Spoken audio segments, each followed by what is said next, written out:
ат қою рәсімі. Апам атын қойсын деп жатыр. Бала адамның бауыр еті деп Қазбек би айтқандай, кез келген ата-ана үшін балалы болу үлкен бақыт. Өмірлерін шаттыққа бөлеген сәбиді көз қуанышым, қолғанатым, айым, күнім деп бар жақсыға теңеген қазақ халқы нәрестеге ат қою рәсімін жасап, мағыналы есімді қоюға тырысқан. Дана халқымыз баласына ат қоярда өзіне жүктелген жауапкершілікті жете сезініп, оған сақтықпен қараған, он ойланып, мың толғанып барып қана қойған. Өйткені адамның есімі оның тағдырына әсер етеді деп сенген.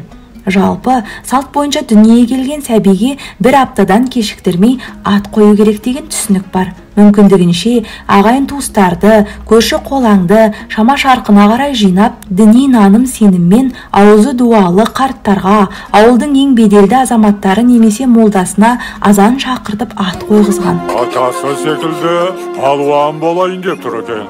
Ендеше сенің атың Мұқан. Олар көпшіліктің көзінше сәбиді қолына алып, есімін екі құлағына 3 мәрте қайталап айтады. Осы сәттен бастап қазақта ата-ананың бала алдындағы міндеттері басталады деп есептеген. Ертеректе қазақ халқы ырымға сене отырып, бала дүниеге келісімен ең бірінші кездескен кісінің атын қою дәстүрі болған.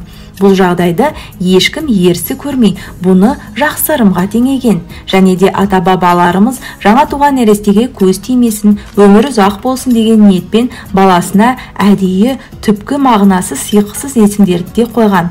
Наным сенім бойынша балаға билеуші, пайғамбар, батыр, әулиелердің есімін берсе, оны көтере алмай, бала ауырып қалады деп санаған.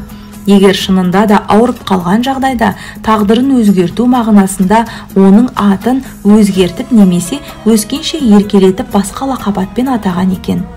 Ал қазіргі уақытта балаға ат қоярда ерсі естілетін мағынасыз аттарды қоюдан аулақ болып, мағыналы аттарға мән беруді дұрыс көреміз. Өйткені адамның есімі оның өмірінің айнасы болуы мүмкін. Сіз қалай ойлайсыз?